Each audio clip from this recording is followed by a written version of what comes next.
तो यार हमारी एपिसोड की शुरुआत एक मेंशन से होती है जहाँ पे एक उदास लड़की अब अपने दिल ही दिल में सोच रही होती है, ये घर मेरा नहीं है, बल्कि ये घर तो दूर की बात, ये दुनिया भी मेरे लिए नहीं है। और इसी में उस लड़की को याद आने लगता है जहाँ पे हमें एक रात का सीन दिखाया जाता है। वहीं पे छत पे खड़ी है लड़की, अब अपने मोबाइल नोटिफिकेशंस वगैरह को चेक कर रही होती है और वह इस उम्मीद से होती है कि उसका दाखिला किसी यूनिवर्सिटी में हो जाए। और अभी तक उसके मोबाइल पे ऐसा कोई नोटिफिकेशन नहीं आया होता और इसी वजह से वो काफी ज्यादा खफा सी होने लगती है। इस सब में थोड़ी देर में वो अपने पीछे एक अनजान शख्स को पाती है। सबसे पहले वो लड़की उससे कुछ कह भी पाती है कि उसके मोबाइल में यूनिवर्सिटी की तरफ से एक नोटिफिकेशन आता है, इसमें लिखा होता है आपका एंट्रेंस एग्जाम पास हो गया है, आप हमें जल्द से जल्द ज्वाइन कर सकती है। और वैसे देखने के बाद इस कदर उसमें खो जाती है कि उसके आंसू से कब और कैसे आंसू बहने लगते हैं। वो इसी खुशी में पागलों की तरह झूमने लगती है। तब तक जो पीछे अनजान शख्स खड़ा होता है वो इसके बारे में भूल ही चुकी होती है। देखते ही देखते वो उससे पीछे से धक्का दे देता है। वो लड़की गिरते दौरान थोड़ी सी तंग सी रह जाती है कि वो शख्स कौन था, उसका चेहरा तक उसने ना देखा होता। गिरते गिरते उसकी जिंदगी उसकी आंखों के सामने से गुजरने लगती है, उसे अपनी फैमिली की याद सताने लगती है। और तभी इसके साथ ही साथ उसे एक फॉर्चून टेलर की भी बात याद आने लगती है, जिसने उसका किस्मत का हाल बताते हुए कहा होता है तुम्हारे पास ज्यादा वक्त नहीं बचा। सब याद करने के बाद वो अपनी आंखें बंद कर लेती है और अपनी किस्मत को कबूल कर लेती है। और अगले ही समय में वो अपने आप को एक नई दुनिया में पाती है। पर ना कि सिर्फ इतना, ये लड़की जिसका नाम हनासाकी रिको होता है वो अपने आप को इस दुनिया में पहले से काफी ज्यादा खूबसूरत पाती है। जिस दुनिया में इसने कदम रखा होता है वो एक नॉवल वर्ल्ड होता है। हनासाकी रिको सोच रही होती है कि क्यों वो मरने के बाद इस दुनिया में आई, आखिर वो शख्स कौन था जिसने उस रात में उसे धक्का दिया। अब एक मेड इस कमरे में एंटर करते हुए कहने लगती है यंग लेडी आपके फादर आपको खाने में एक्सपेक्ट कर रहे हैं। और फिर अगले सीन में वो जब खाने के लिए जाती है तो उसकी छोटी बहन उसे आके गले लगाती है, जो कि ये हनासाकी रिको की अब न्यू फैमिली होती है। हनासाकी रिको अपने दिल ही दिल में कहने लगती है तुम ये कह सकते हो हम पूरे तरीके से हैप्पी फैमिली है और इस वर्ल्ड में मेरे फादर जॉन दियन मैकमिलियन इस फैमिली के हेड है, जिन्होंने ऑयल इंडस्ट्री में काफी लगन से काम किया और इनकी कामयाबी की खातिर उन्हें टाइटल मिला बारों का। इस वजह से हम भी नोबल्स के निचले दर्जे में शामिल हो गए। इन्हें ना कि सब दोबारा से जन्म लिया है, बल्कि मेरी खुशकिस्मती है मुझे एक बहुत खुशगवार फैमिली मिली। मसला तो यहाँ पे सिर्फ इतना है जिस नॉवल में मैं रिबॉर्न हुई हूँ वो कहानी मैंने पढ़ रखी है। ये हनासाकी रिको नाम की कैरेक्टर जो कि मैं हूँ, जिसे लोग रायलियाना बुलाते हैं, वो सिर्फ और सिर्फ इस किताब में एक सपोर्ट कैरेक्टर है। और इस कहानी की जो असली हीरोइन है वो इस वक्त अबॉर्ड में स्टडी कर रही है। तो इसका मतलब यहाँ तक इस कहानी में भी मैं जल्द मारी जाऊंगी। इसी में रायलियाना अपनी ही मौत के बारे में सोच रही होती है। मेरी मौत के पीछे मेरा फियांसे होगा क्योंकि मेरी ही चाय में जहर मिला के मुझे ही पिला देगा। देखते ही देखते रायलियाना का फियांसे अब उससे मिलने आया होता है। तो देख के रायलियाना उससे अपने मन ही मन में कहने लगती है तो ये है मेरा फियांसे और यही इन सब चीजों के पीछे है। फिर वो एक मुस्कुराहट भरा चेहरा बनाते हुए कहने लगती है हाय। बाय द वे उसके फियांसे का नाम होता है ब्रुक्स। रायलियाना सोचने लगती है कि मेरी मौत के बाद मेरा फियांसे मेरी मैकमिलियन फैमिली में मेरे पेरेंट्स का दिल को जीत लेगा, फिर धीरे धीरे पूरा का पूरा बिजनेस अपने नाम करवा लेगा। जबकि मैं इस कहानी में हीरोइन की एक अच्छी दोस्त होंगी। अपनी दोस्त की मौत के बारे में सुन के वो अबॉर्ड की स्टडी छोड़ के सीधा यहाँ पे चली आएगी, जिसके बाद वो प्रूफ वगैरह इकट्ठा करके ब्रुक्स को एक्सपोज कर डालेगी। बहरहाल अपने पिछले वर्ल्ड में मैंने ये कहानी एक नॉवल में पढ़ी थी और फिर अपने ओरिजिनल वर्ल्ड में खुद को मरने के बाद मैंने अपने आप को इसी नॉवल वर्ल्ड में पाया। इन्हीं सब में ब्रुक रेलियाना से कहने लगता है वेल बाहर मौसम बहुत अच्छा है, क्यों ना हम गार्डन में थोड़ा सा टहल ले। दूसरे ही समय में हम दोनों को गार्डन में टहलता हुआ देखते हैं। रियालाना सोच रही होती है चाहे मैं जिसको मर्जी ये बता दूं कि ये शख्स मेरा ही दुश्मन है, अगर इस सब के बावजूद भी कोई मुझे पे यकीन ही नहीं रखेगा क्योंकि इतने बड़े अच्छे से सबके सामने अपनी पिक्चर बना रखी है। मुझे कुछ ऐसा करना पड़ेगा जिससे खुद ये अपने आप ही मुझे छोड़ दे। सोचते हुए रायलियाना उससे जितनी बार भी ये खुद अपने मुंह से कहने की कोशिश करती है कि मैं चाहती हूँ हमारा यहीं पे ब्रेकअप हो जाए, ब्रुक उसकी बात को सुनता ही नहीं और वो हर बारी पे टॉपिक चेंज करता रहता, जैसे वो क्या है, वो कौवा कितना अजीब दिख रहा है वगैरह वगैरह। इसी में सीन कट होता है और दूसरे सीन में हम रायलियाना को एक किताब खरीदते हुए देखते हैं और इस किताब में ये टिप्स वगैरह दी जा रही होती है कि अपने बॉयफ्रेंड से कैसे ब्रेकअप करते हैं। इसी टिप्स वगैरह को फॉलो करते करते रायलियाना दूसरे सीन में ब्रुक पे अपनी वाइन गिरा देती है, पर इसके बावजूद भी ब्रुक जर्रा भी माइंड नहीं करता। उसके बाद रायलियाना उसका ध्यान एक पियानो की तरफ करवाते हुए कहने लगती है ओह मैं चाहती हूँ तुम इस पियानो को मेरे लिए बजाओ। ब्रुक फौरन से पियानो बजाने ही लगता है। रायलियाना चुपचाप वहां से उठ के चली जाती है। ये सोचते हुए फाइनली अब तो वो मेरे साथ जरूर ब्रेकअप करेगा। इसी में रात के वक्त रियाना खुद को अपने आप को जागवा पाती है कि इतना सब कुछ होने के बावजूद भी ब्रुक ने अभी तक ब्रेकअप की बात तक ना की होती।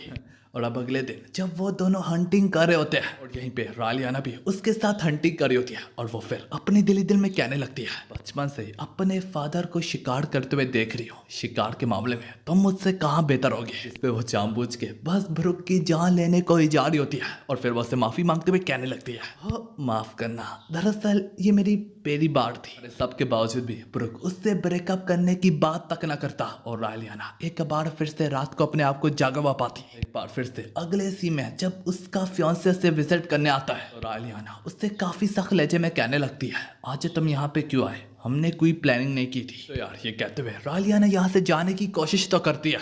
ब्रुक्स उसका हाथ पकड़ के उससे रोक के कहने लगता है, आखिर तुम्हारे साथ हुआ क्या है, तुम्हारा बिहेवियर मुझसे दिन ब दिन क्यों रूड होता चला जा रहा है। चाहे जरूर ये अरेंज मैरिज क्यों ना हो पर हमारा रिलेशनशिप काफी डीपर था। रालियाना फौरन से इंकार करते हुए कहने लगती है, हमारा रिलेशनशिप डीपर था, ये सब तुम्हारी सोच है। अब आखिर तक उस सुनने के बाद ब्रुक भी अपने असली रंग दिखाते हुए कहने लगता है, तुम जैसी नीच फैमिली सिर्फ हमारी ब्रुक फैमिली का स्टेटस चाहती है, तो यहाँ तक खुश होना चाहिए कि तुम्हारे को ये मौका मिल रहा है। चाहे जरूर लाख कोशिश कर लो मगर तुम मुझसे नहीं भाग पाओगी। सब कहते हुए वो यहाँ से चला जाता है। इसी बीच में एक फॉर्मल पार्टी की तरफ सीन शिफ्ट होता है। यहाँ पे रालियाना बैठ के इसी सब के बारे में सोच रही होती है और उसकी सोच उससे काफी ज्यादा गुस्सा दिला रही होती है। रालियाना की नजर जैसे तैसे अपने फादर और ब्रुक पे पड़ती है। ब्रुक की ओर सिर्फ अपनी नजरें ठहराने से वो अपने मन ही मन में सोचने लगती है, एक नई दुनिया में आई हो जिस दुनिया के बारे में मुझे ज्यादा पता भी नहीं है। मैं इससे इनकार करती हूँ कि मैं एक ऐसी जगह में दोबारा से मरूं। कि अब देखते देखते हमारे मेन प्रोटैगनिस्ट की एंट्री होती है और उसके आते सारे के सारे नॉबल्स चाहे वो बड़े हो या छोटे हो सबकी नजरें अब उसी अनजान शख्स पे टिकी हुई होती है। जो देख के रालियाना भी अपने मन में बोलती है, तो आखिरकार तुमने अपना चेहरा दिखाने का सोच लिया, नोवा विल डेयर विन नाइट। रालियाना अब मजीद अंदर ही अंदर सोचने लगती है, ये इस नोवेल का मेन कैरेक्टर है। जिस किंगडम में मैं रहती हूँ उसका नाम चैंपर्स किंगडम है, जहाँ पे पुराने नोबल्स ने ये लॉ बनाया था कि वो न्यू नोबल्स को जड़ से उखाड़ डालेंगे इससे पहले वो काफी बड़े नोबल्स बन जाए। और इसे उन्होंने नाम दिया नोवियो रिश प्रिवेंशन लॉ। इस लॉ के लिए उनके पास थी एक रॉयल सील, पर बदकिस्मती से उसे किसी ने चुरा लिया था। जो देख के पुराने नोबल्स के पैरों तले जमीन किसे गई थी। उन्हें जल्द से जल्द कोई नए लॉ से वापस आना था कि इससे पहले कोई दूसरा नोबल पावर्स गेन कर ले। पर फिर बिल्कुल एक चमकते हुए सितारे की तरह कहीं से नोवा वोल्टेयर आके टपक पड़ा, जो कि किंग का छोटा भाई था और उसके बाद किंग के छोटे भाई को ही किंग का टाइटल जाना था। दरअसल विकनाइट फैमिली किंगडम मिलिट्री पावर का काम जनरेशन टू जनरेशन करता चला आ रहा है, जबकि नाउ फॉर्मर क्वीन का सबसे बड़ा बेटा था। कुछ झूठे इल्जाम और बदनामी की वजह से उससे सक्सेसफुल लाइन से हटना पड़ा था, पर उसने इतनी जल्दी हार न मानी और अब एक बार फिर से वो कदम जमा रहा है। और इसी वजह से ये है ड्यूक उसे कहते हैं, जो कि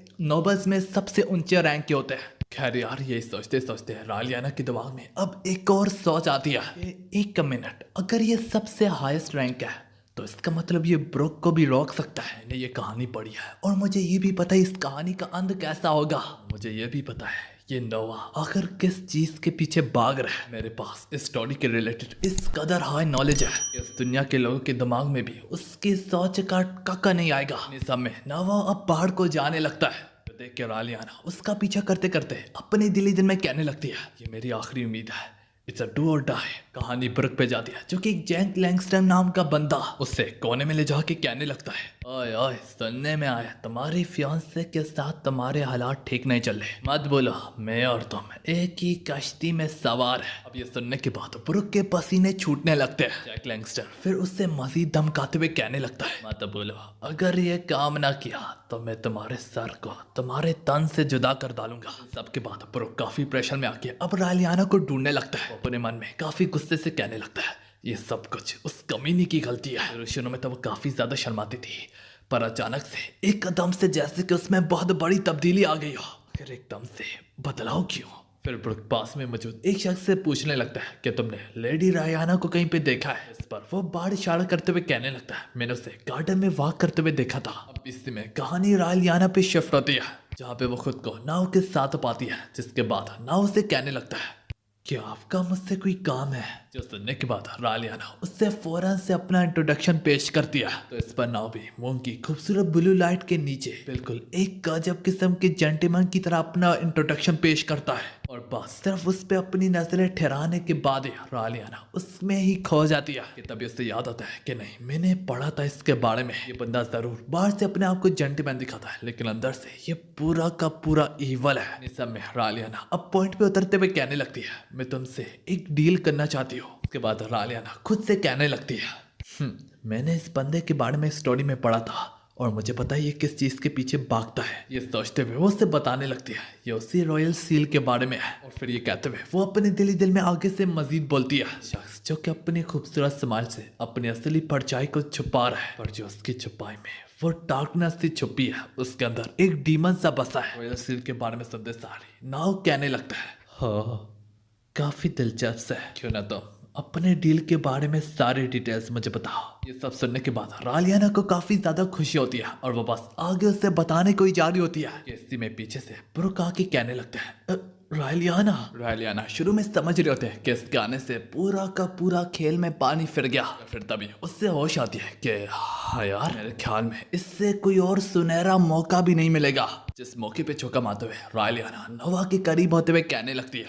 मुझे लगता है मैं इसे और देर तक नहीं छुपा सकती। नौ भी थोड़ा सा हैरान हो रहा होता है। इस समय रालियाना अब आगे कहने लगती है, दरअसल ड्यूक और मैं एक दूसरे को चाहने लगे हैं। अब नाव और ब्रुक की लगभग हालत सेम होती है क्योंकि नाव को भी कुछ समझ में नहीं आ रहा होता। यानी मौके पे रालियाना आहिस्ता से धीमी आवाज में कहने लगती है, रॉयल सील। सुन के नाव को भी इस बात का एहसास हो जाता है कि ये उसी डील के बारे में बात कर रही है। ये सुनने के बाद नाव के चेहरे पे एक मुस्कुराहट आती है और वो भी अब उसके बॉयफ्रेंड की तरह बर्ताव करने लगता है। थोड़ी देर में यहाँ पे लेडी रालियाना का सर्वेंट आते हुए कहने लगता है, मिस आपके जाने का वक्त आ गया है। ये सुनने के बाद रालियाना को और भी खुशी होने लगती है और बस वो यहाँ से जाने की करती है कि ब्रुक उसके पीछे हाथ धो के पड़ जाता है। वो यहाँ तक अपना गुस्सा उस पर उतारने को ही जा रहा होता है कि ड्यूक बीच में रोकते हुए कहने लगता है, क्या तुमने सुना नहीं, वो तुमसे बात नहीं करना चाहती। फिर इसी समय में लेडी रालियाना यहाँ से चली जाती है जहाँ पे ब्रुक अब नाव के खिलाफ जा भी नहीं सकता क्योंकि नाव के पास ड्यूक का टाइटल है। और वो थोड़ी हिम्मत करते हुए ड्यूक से कहने लगता है, चाहे जरूर तुम ड्यूक क्यों ना हो पर वो मेरी फियांसे है। तो ड्यूक भी आगे से कहने लगता है, हो मुझे नहीं लगता अब तुम्हारे पास यह हक भी है कि तुम उसके फियांसे हो। उसने यह सब कुछ अपने मुंह से खत्म किया है। ब्रुक यहाँ पे काफी ज्यादा गुस्से में तपड़ा होता और वो जाते जाते कहने लगता है, मैं उनमें से नहीं हूँ जो तक कुछ हो जाने के बाद भी चुप बैठेंगे। ये कहने के बाद वो यहाँ से चला जाता। इसी बीच में ड्यूक अपने शैडो में खड़े हुए सर्वेंट से कहने लगता है, मैं चाहता हूँ तुम लेडी रालियाना के बारे में इंफॉर्मेशन कलेक्ट करो और इसके साथ ही साथ इस बंदे पे भी गहरी नजर रखो। चाहे जरूर अगर ये कुछ करने की कोशिश करे ताकि वक्त पे हम से रोक सके। दूसरी ओर कहानी लेडी रालियाना पे जाती है। जब वो जैसे तैसे घर जा रही होती है वो काफी इन चीजों से थक चुकी होती है। जाते जाते उसे उसी फॉर्चून टेलर की बात याद आने लगती है, तुम्हारे पास वक्त कम बचे है। और ये सोचते सोचते वो अपने मन ही मन में कहती है, इस बार तो नहीं, बहुत हो गया, मैं दोबारा नहीं मरूंगी, वो भी एक ऐसी जगह पे जिस वर्ल्ड में मैं अभी अभी आई हूँ। इसी के साथ हमारी ये वाली एपिसोड यहाँ पे खत्म होती है।